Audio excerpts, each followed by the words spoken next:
Hello friends, in this video I'll discuss all the formulas and important points of the topic thermodynamics. तो ये जो physics में हमारे पास तीन टॉपिक्स हैं, thermal properties of matter, thermodynamics और काइनेटिक थ्योरी ऑफ गैसेस। और physics में हमारे पास दो चैप्टर्स हैं, स्टेट्स ऑफ मैटर और थर्मोडायनेमिक्स। तो ये जो पांचों चैप्टर्स हैं इसमें काफ़ी सारे ओवरलैपिंग टॉपिक्स हैं, सब इंटर रिलेटेड कॉन्सेप्ट्स हैं। तो इन पांचों टॉपिक्स को आप एक साथ एक सिंगल यूनिट समझ के अच्छे से प्रिपेयर कर सकते हैं। तो केमिस्ट्री में जब हम थर्मोडायनेमिक्स का डिस्कशन करते हैं तो सबसे पहले हम बात करेंगे work done on the system की, और उसका फॉर्मूला होता है -PdV का integral from initial volume to final volume. ठीक है, तो जो भी एक्सटर्नल प्रेशर होता है उसकी वजह से सिस्टम के ऊपर वर्क डन होता है। अगर एक्सटर्नल प्रेशर कांस्टेंट है तो ये टर्म इंटीग्रल के बाहर आ जाएगी और formula simply -P external into V2 - V1 हो जाता है। अगर प्रोसेस आइसोथर्मल और रिवर्सिबल आपको मेंशन किया गया है तो हम वर्क डन का फॉर्मूला डिराइव कर सकते हैं। It is equal to -2.303 nRT log to the base 10 V2 upon V1। क्योंकि प्रोसेस आइसोथर्मल है तो P1 V1 will be equal to P2 V2। तो यहाँ पे log V2 by V1 की जगह log P1 by P2 भी लिखा जा सकता है। अब बात करते हैं first law of thermodynamics which is a way of writing law of conservation of energy. यहाँ पर डेल्टा U है internal energy change, which is equal to Q जो है it is the heat supplied to the system plus W is the work done on the system। तो अगर heat loose हो रही है तो Q नेगेटिव हो जाएगा, अगर work done by the system हो रहा है तो फिर यहाँ पर W की टर्म नेगेटिव आ जाती है। फिजिक्स और केमिस्ट्री में साइन कन्वेंशन हम अलग यूज करते हैं, इसीलिए फॉर्मूले में W की टर्म जो है वो फिजिक्स में इस तरफ डेल्टा U के साथ आती है, जबकि केमिस्ट्री में हम Q प्लस W को डेल्टा U के बराबर लिखते हैं। उसका रीजन ये है कि फिजिक्स में हम इंजन्स को स्टडी करते हैं और हमारा इंटरेस्ट होता है work done by the system. आपका वो जो इंजन है वो कितना काम आपको करके दे रहा है। केमिस्ट्री में हमारा इंटरेस्ट है कि उस कंटेनर के अंदर, उस सिस्टम के अंदर के जो केमिकल रिएक्शंस हो रहे हैं उसमें क्या क्या एनर्जी चेंजेस हो रहे हैं। तो वहां पर हमारा इंटरेस्ट होता है work done on the system पे, कि हम सिस्टम के ऊपर काम करते हैं और उसकी वजह से सिस्टम के अंदर किस तरीके के एनर्जी चेंजेस आते हैं। So that is the purpose behind these two different sign conventions। आप कंफ्यूज नहीं होंगे। केमिस्ट्री में work done on the system positive है, फिजिक्स में work done by the system positive है। अब heat supplied at constant pressure एक particular case होता है जहां पर heat supplied at constant pressure को हम डिफाइन करते हैं एज एंथैल्पी चेंज। ठीक है, it is the heat absorbed by the system at constant pressure. ये अलग से पढ़ने का पर्पस ये है कि ज्यादातर रिएक्शंस जो है वो ओपन कंटेनर्स में होते हैं, यानी कि सिस्टम का प्रेशर जो है वो कांस्टेंट रहता है 1 atm। तो उस पर्टिकुलर केस को हमने अलग से एनालाइज किया है। तो वैसे वर्क डन और हीट सप्लाइड जो होता है वो पाथ फंक्शन होते हैं, लेकिन एंथैल्पी चेंज, ये जो पर्टिकुलर प्रोसेस है जहां पे प्रेशर कांस्टेंट है वहां पर एंथैल्पी चेंज जो हो जाता है it also becomes a state function. तो एंथैल्पी चेंज के फॉर्मूला को हम लिख सकते हैं delta H is equal to delta U plus P delta V। और आइडियल गैस इक्वेशन अगर हम अप्लाई करें तो this can also be written as delta H is equal to delta U plus delta Ng RT। यहाँ पर Ng जो है it is the gaseous moles, तो डेल्टा Ng का मतलब है gaseous moles in the product side of the reaction minus gaseous moles in the reactant side of the reaction. फिर हम हीट गेन या लॉस की बात करते हैं। Q जो है heat gain it is equal to NC delta T। यहाँ पर N है नंबर ऑफ मोल्स, C है molar specific heat capacity and delta T is the change in temperature. कुछ पर्टिकुलर प्रोसेसेस को देखें तो आइसोथर्मल प्रोसेस एक ऐसा प्रोसेस होता है जिसमें आप कितनी भी हीट सप्लाई कर लें चेंज इन टेम्परेचर रिमेन्स 0, मतलब टेम्परेचर कांस्टेंट रहता है। तो यहाँ पर हम मोलर स्पेसिफिक हीट कैपेसिटी को इनफाइनाइट मानते हैं। एडियाबैटिक प्रोसेस जहां पर हीट एक्सचेंज 0 होती है तो हम स्पेसिफिक हीट को 0 ले लेते हैं। आइसोबारिक प्रोसेस यानी कि प्रेशर जब कांस्टेंट होता है तो उस पर्टिकुलर केस में C को हम लिखते हैं Cp। यहाँ पे P डिनोट कर रहा है specific heat, Cp is the specific heat at constant pressure. Similarly isochoric processes में वॉल्यूम कांस्टेंट होती है तो यहाँ पर हम स्पेसिफिक हीट को अलग से लिखते हैं Cv, यानी कि specific heat at constant volume. ये जो चारों प्रोसेसेस हैं इनसे रिलेटेड रिलेशंस, वर्क डन का formula, first law of thermodynamics का एप्लीकेशन मैंने बहुत डिटेल में फिजिक्स के वीडियो में डिस्कस किया है।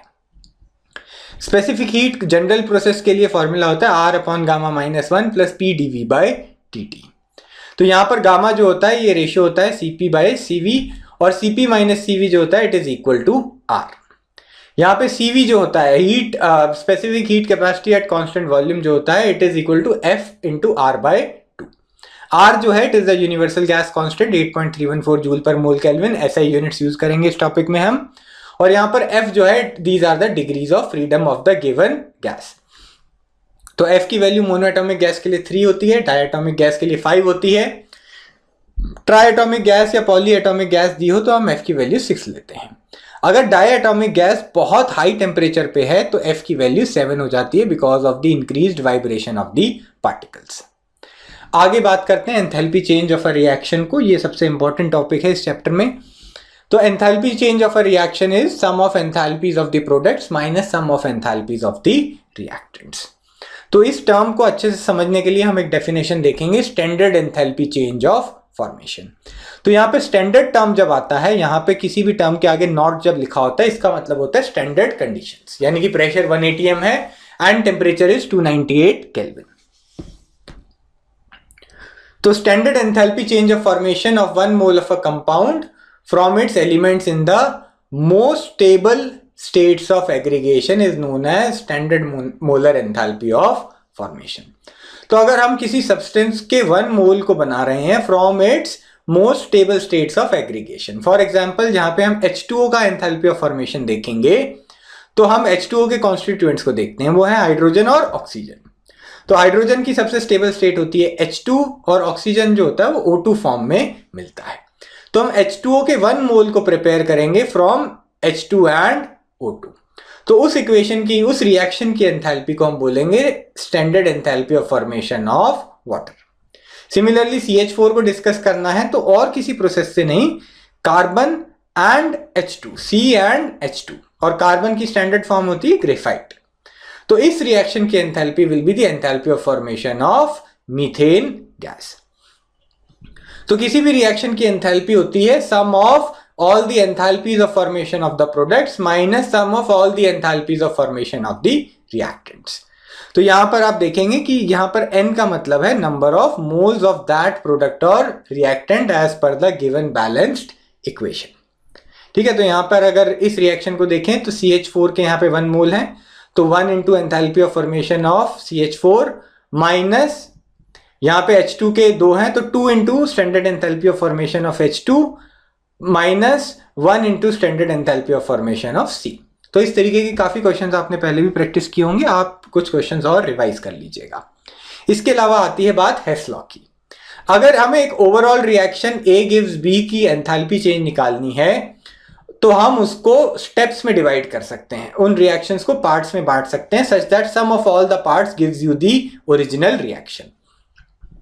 तो सब पार्ट्स की एंथैल्पीज को हम 1 by 1 अकॉर्डिंगली ऐड कर देंगे so that we will get the enthalpy change of the given reaction.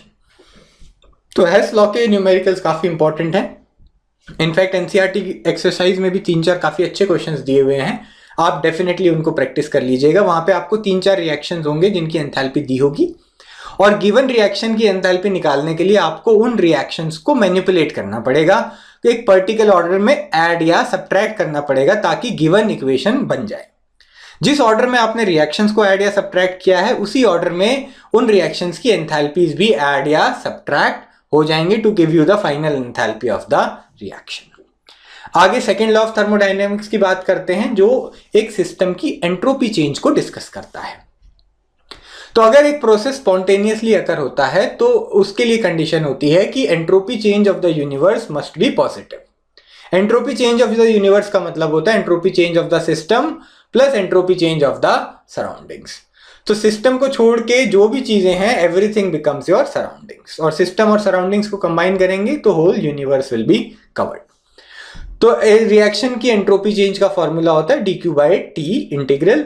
यहां पे ये जो dq रिवर्सिबल है, this is the heat lost और गेन्ड बाय द सिस्टम। तो यहां पे heat gained by the system को पॉजिटिव लेंगे, heat lost by the system को नेगेटिव लेंगे, और अगर टेम्परेचर कांस्टेंट रखते हैं हम तो ये डेल्टा क्यू बाय टी जो है ये डेल्टा एस का फॉर्मूला आ जाता है। तो जो कि एंट्रोपी चेंज एक स्टेट फंक्शन होता है, फाइनल और इनिशियल वैल्यूज पे ही डिपेंड करता है, तो entropy change of the system का फॉर्मूला होता है NCV ln T2 by T1 plus NR ln V2 by V1। इस फॉर्मूले को हम आगे ऐसे भी लिख सकते हैं NCV ln T2 by T1 minus NR ln P2 by P1। ठीक है, यहाँ पे अगर वॉल्यूम की वैल्यूज आपको मालूम है तो ये फॉर्मूला यूज करेंगे, और अगर प्रेशर की वैल्यूज मालूम है तो हम ये सब्स्टिट्यूशन कर सकते हैं। यहाँ पर इनिशियल जो स्टेट थी that was P1 V1 T1 और final state was P2 V2 and T2। N is the number of mole, CV is the specific heat capacity at constant volume, और R जो है वो यूनिवर्सल गैस कांस्टेंट है 8.314 joule per mole kelvin. आगे चलते हैं, Gibbs free energy function की बात करेंगे। तो अगर हमें ये देखना है स्पॉन्टेनिटी के लिए कि delta S of the universe is greater than 0, तो उसके लिए हमने गिब्स फ्री एनर्जी फंक्शन को डिफाइन किया है। तो delta G of the system is equal to delta H of system minus T delta S of the system. तो ये जो गिब्स फ्री एनर्जी फंक्शन है, इसकी वैल्यू अगर 0 से कम आती है, यानी कि ये नेगेटिव आता है डेल्टा जी, तो इसका मतलब है प्रोसेस स्पॉन्टेनियस है। डेल्टा जी की वैल्यू 0 आ जाती है, इसका मतलब सिस्टम इक्विलिब्रियम में है, और डेल्टा जी की वैल्यू अगर पॉजिटिव आती है, इसका मतलब है the process is non spontaneous. एक और फॉर्मूला रहेगा, delta G naught of the system is equal to RT ln K। तो डेल्टा जी नॉट जो है standard Gibbs free energy change of the system है, नॉट का मतलब स्टैंडर्ड कंडीशंस, और ये जो है इसको हम इक्विलिब्रियम कांस्टेंट KEQ से हम इक्वेट कर सकते हैं। यहाँ पे ध्यान रखिएगा, कैलकुलेशन करते वक्त जब ln नेचुरल लॉग को log टू द बेस 10 में कन्वर्ट करते हैं तो 2.303 का फैक्टर आगे आता है। तो अब इस चैप्टर में से कुछ इंपॉर्टेंट क्वेश्चंस देख लेते हैं जो आपको डेफिनेटली प्रैक्टिस करने हैं। सबसे पहले numericals based on first law of thermodynamics, जो कि एनर्जी कंजर्वेशन पे बेस्ड होते हैं। Enthalpy of a reaction calculate करने के क्वेश्चन आ सकते हैं अगर आपको एंथैल्पी ऑफ फॉर्मेशन प्रोडक्ट की भी दे रखी है और रिएक्टेंट्स की भी दे रखी है। हेस लॉ की मदद से हम कुछ क्वेश्चंस में एंथैल्पी ऑफ अ रिएक्शन निकाल सकते हैं। 3-4 रिएक्शंस की एंथैल्पी दी होगी और उन एंथैल्पीज को हम ऐसे मैनिपुलेट करेंगे कि रिक्वायर्ड रिएक्शन की एंथैल्पी हमारे पास आ जाए। बॉर्न हेबर साइकिल की मदद से हम लैटिस एंथैल्पी भी निकाल सकते हैं। बॉर्न हेबर साइकिल में हम क्या करेंगे, एक सब्सटेंस के फॉर्मेशन जो है, क्रिस्टल के फॉर्मेशन की अगर हम बात करें आयनिक सब्सटेंस की, तो उसको हम छोटे छोटे स्टेप्स में बांट लेंगे और उन सब स्टेप बाय स्टेप एनर्जीज को हम ऐड करके टोटल एंथैल्पी ऑफ फॉर्मेशन से इक्वेट कर देंगे। तो उसमें बाकी जो स्टेप्स होते हैं, enthalpy of formation, enthalpy of atomisation, enthalpy of ionisation, ये सब वैल्यूज हमें पहले से पता होती हैं और हम सब्स्टिट्यूट करके कैलकुलेशन ऑफ लैटिस एंथैल्पी कर सकते हैं।